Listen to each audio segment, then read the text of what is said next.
Buen día, bienvenido a la explicación de un motor de corriente continua. ¡Vamos a ello!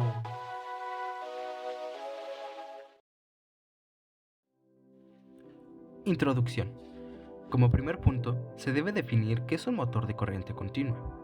Es una máquina que convierte la energía eléctrica en mecánica, provocando un movimiento rotatorio. Su principal característica es la posibilidad de regular la velocidad desde el vacío a plena carga. Están formados generalmente por las siguientes partes. 1. Inductor o estator. Es un electroimán formado por un par de polos. Las bobinas que lo enrollan son las encargadas de producir el campo inductor, al circular por ellas la corriente de excitación. 2. Inducido o rotor. Es una pieza giratoria formada por un núcleo magnético alrededor del cual va el devanado de inducido, el cual la corriente continua que recibe potencia activa o la suministra a una red eléctrica externa, sobre el cual actúa el campo magnético. 4. Colector de delgas. Es un anillo de láminas de cobre llamadas delgas, dispuesto sobre el eje del rotor que sirve para conectar las bobinas del inducido con el circuito exterior a través de las escobillas. 5. Escobillas. Piezas de grafito que se colocan sobre el colector de delgas, permitiendo la unión eléctrica de las delgas con los bornes de conexión del inducido. Al girar el rotor, las escobillas van rozando con las delgas, conectando la bobina del inducido correspondiente a cada par de delgas con el circuito exterior.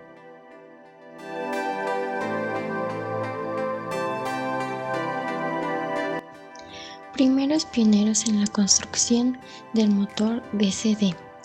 El motor de DC, también llamado motor de corriente continua, pertenece a la clase de electromotores y sirve principalmente para transformar la energía eléctrica en energía mecánica. El motor de corriente continua se descubrió por el científico Hans Christian Oersted, que comprobó su teoría colocando una espiral doble alrededor de la aguja. Después hizo pasar la corriente por allí y la aguja de la brújula unida al imán se movió. Así se demostró la reacción entre el magnetismo y la electricidad. El primer motor eléctrico de corriente continua capaz de hacer girar maquinaria fue inventado por el científico inglés William Sturgeon en el año de 1832. Siguiendo su obra, el inventor estadounidense Thomas Davenport construyó un motor eléctrico de corriente continua tipo comunicador que patentó en 1837. El alemán Moritz von Jacobi creó el primer motor eléctrico rotativo real en mayo de 1834, que desarrolló una salida notable potencia mecánica de salida. Un punto de inflexión importante se produjo en 1864, cuando el italiano Antonio Pasinotti descubrió por primera vez la armadura de anillo, aunque inicialmente fue concebida en un generador de corriente continua, es decir, un dinamo. La historia del motor eléctrico sigue con los primeros motores de corriente continua comercialmente exitosos, que seguían el desarrollo del belga Zenove Gramme. Este reinventó en 1871 el diseño de Pasinotti y adoptó algunas soluciones del alemán Werner von Siemens.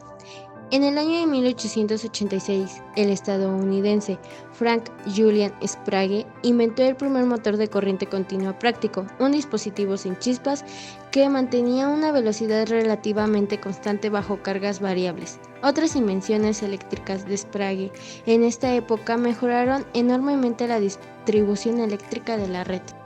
Como ya lo dijimos, el primer motor eléctrico de corriente continua capaz de hacer girar maquinaria fue inventado por el científico inglés William Sturgeon en 1832.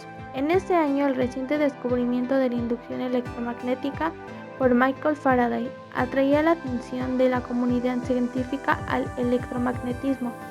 También, en 1832, Carl Friedrich Gauss descubre la fuerza del magnetismo terrestre. Habían sido muchos los nuevos conocimientos sobre magnetismo y electricidad que se habían obtenido en el mundo en esta época, por lo que el principal problema que encontraron los científicos al crear el motor de corriente continua fue el poco conocimiento y estudios que se tenía sobre el experimento y su funcionamiento. Gradualmente, y con cada uno de los experimentos, se fueron mejorando las características necesarias para perfeccionar la maquinaria, y después de muchos años de investigación y las aportaciones de distintos científicos, llegar a la que utilizamos hoy. La mayoría de las formas de construcción del motor DC se basa en fórmulas magnéticas y dispone de mecanismos internos de tipo electrónico o electromagnético. También característico de los motores de corriente continua convencionales es el acumulador, que cambia periódicamente la dirección del flujo de corriente dentro del motor. Una modificación del motor DC clásico que resulta más potente en numerosos ámbitos de aplicaciones es el motor sin escobillas, que prescinde de contactos de roce y ofrece así, entre otras cosas, una vida útil más larga. El principio de funcionamiento de los motores eléctricos de corriente directa o continua se basa en la repulsión que ejercen los polos magnéticos de un imán permanente cuando, de acuerdo con la ley de Lorentz, interactúan con los polos magnéticos de un electroimán que se encuentra montado en el eje. Este electroimán se denomina rotor y su eje le permite girar libremente entre los polos magnéticos norte y sur del imán permanente situado dentro de la carcasa o cuerpo del motor. Cuando la corriente eléctrica circula por la bobina de este electroimán, el campo electromagnético que se genera interactúa con el campo magnético del imán permanente. Si los polos del imán permanente y del electroimán giratorio coinciden, se produce un rechazo y un toque magnético, o par de fuerzas que provoca que el rotor rompa la inercia y comience a girar sobre su eje, en el mismo sentido de las manecillas del reloj, en unos casos, o en sentido contrario, de acuerdo con la forma que se encuentre conectada al circuito, la pila o la batería. Algunas aplicaciones igual son las máquinas herramientas, máquinas extractoras, elevadores, ferrocarriles, igual los motores desmontables para papeleras, cizallas en trenes de laminación en caliente, en donde se utilizan motores en derivación. Y por último, la industria del papel, que además de ser una multitud de máquinas que trabajan a velocidad constante, por lo tanto se equipan con motores de corriente continua, ya que existen ocasionamientos que exigen por constante un amplio margen de velocidades. ¿Qué aportaron a la humanidad? Es importante mencionar que el precio de un motor de corriente continua es considerablemente mayor que el de un motor de inducción de igual potencia. Existe una tendencia creciente al emplear motores de corriente continua en aplicaciones especiales. La gran variedad de la velocidad, junto con su fácil control y la gran flexibilidad de las características par velocidad del motor de corriente continua, han hecho que en los últimos años se emplee cada vez más con máquinas de velocidad variable en las que se necesita un amplio margen de velocidad y control fino de los mismos. Los motores de corriente continua son empleados en juguetes, ya que suelen ser de tipo imán permanente y proporcionan potencias desde algunos voltios a cientos de voltios. Suelen ser empleados también en giradiscos, unidades lectoras de CD y muchos discos de almacenamiento magnético, los cuales son motores en los que el rotor es un imán fijo y sin escobillas. En estos casos, el inductor está formado por un juego de bobinas fijas y un circuito electrónico que cambia el sentido de la corriente a cada una de las bobinas para adecuarse al giro del rotor. Este tipo de motores proporciona un buen par de arranque y un eficiente control de la velocidad, también la facilidad de inversión de marcha de los motores grandes con cargas de gran inercia, al mismo tiempo que devuelven energía a la línea, actuando como generador, lo que ocasiona el frenado y la reducción de velocidad. Cotización para la elaboración de un motor DCC. Para la elaboración de un motor ocuparemos los siguientes materiales: varilla de madera con un costo de 3 pesos, pegamento con un costo de 10 pesos, abatelenguas con un costo de 4 pesos, alambre magneto con un costo de 24 pesos por 3 metros, cinta de aislar con un costo de 30 pesos, clips con el costo de 1 peso cada uno, cuadro de madera, la cual se ocupará para la base, será de 20 por 20 con un costo de 20 pesos, imanes, dos imanes por 30 pesos, pilas AA con un costo de 20 pesos el paquete de 4 piezas. Con esto llegaremos a un total de 156 pesos.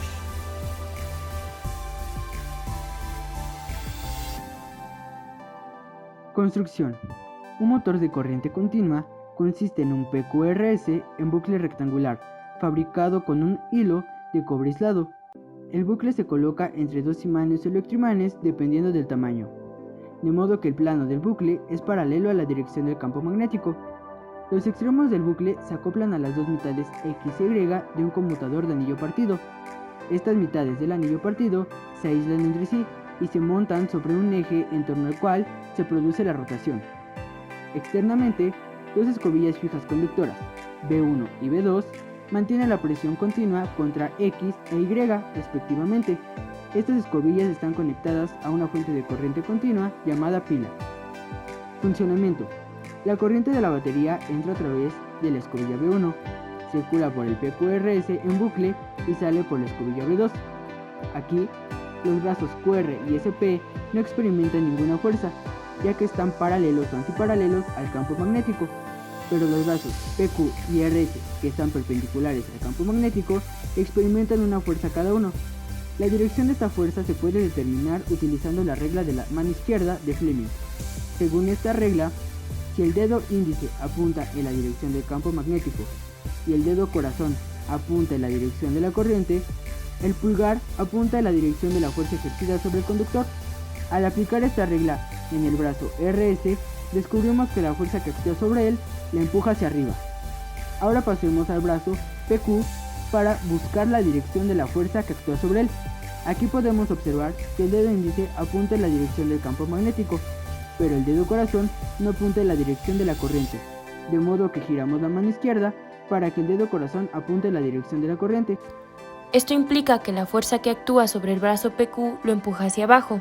Así, bajo la acción de estas dos fuerzas que actúan sobre los brazos PQ y RS con líneas de acción distintas, el bucle comienza a girar hacia la izquierda.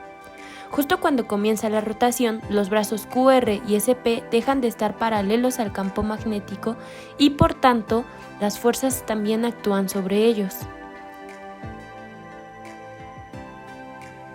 Pero debido a que las dos fuerzas son iguales y opuestas ya que tienen la misma línea de acción, siempre se cancelan entre sí. Una vez que el bucle ha girado 90 grados, las escobillas B1 y B2 pierden contacto con el anillo partido y se corta la corriente en el bucle. Ante la ausencia de corriente, los brazos PQ y RS no experimentan ninguna fuerza. Esto implica que el bucle no debería seguir girando, sin embargo, debido a la inercia rotacional, el bucle continúa girando un poco más, de modo que el contacto se restablece. Cuando sucede, la corriente comienza a circular por el bucle de nuevo y este continúa girando en la misma dirección hacia la izquierda. Cuando gira 180 grados, es decir, después de media rotación, los brazos PQ y RS del bucle se intercambian. Ahora el anillo partido Y está en contacto con la escobilla B1 y el anillo X con la escobilla B2. Por tanto, la dirección del flujo de corriente en el brazo PQ se invierte. Esto también sucede en el brazo RS. La inversión de la corriente también invierte la dirección de las fuerzas que actúan sobre ellos.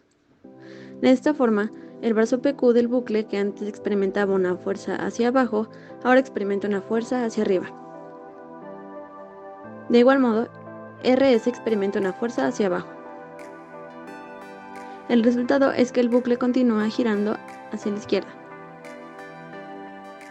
Una vez más, cuando el bucle ha girado hasta un ángulo de 270 grados, las escobillas y el anillo partido pierden contacto. Pero debido a la inercia rotacional, el bucle continúa girando un poco más, de modo que el contacto se vuelve a establecer. En cuanto eso sucede, la corriente comienza a circular y debido a las fuerzas sobre los brazos PQ y RS, el bucle continúa girando hasta que finaliza una rotación completa de 360 grados. Todo este proceso se repite muchas veces para obtener una rotación continua del bucle. La velocidad de rotación del motor depende de varios factores. Observe que al aumentar el número de vueltas de la bobina, la velocidad de rotación aumenta. Al aumentar el área de la bobina, la velocidad se incrementa más. Si la corriente aumenta, la velocidad de rotación se sigue acumulando. Por último, si también aumentamos la intensidad del campo magnético, la velocidad de rotación alcanzará un nuevo máximo. Para lograr una potencia alta, un motor de CC práctico utiliza una bobina de inducido que consiste en una serie de bobinas montadas sobre un núcleo de hierro fácilmente imantado. Por inducción, este inducido se coloca entre dos o más electroimanes. Cuando la corriente atraviesa sus bobinas, el inducido comienza a girar. El inducido de rotación gira el eje al que está acoplado. De esta forma, la energía eléctrica suministrada por la fuente se convierte en energía mecánica.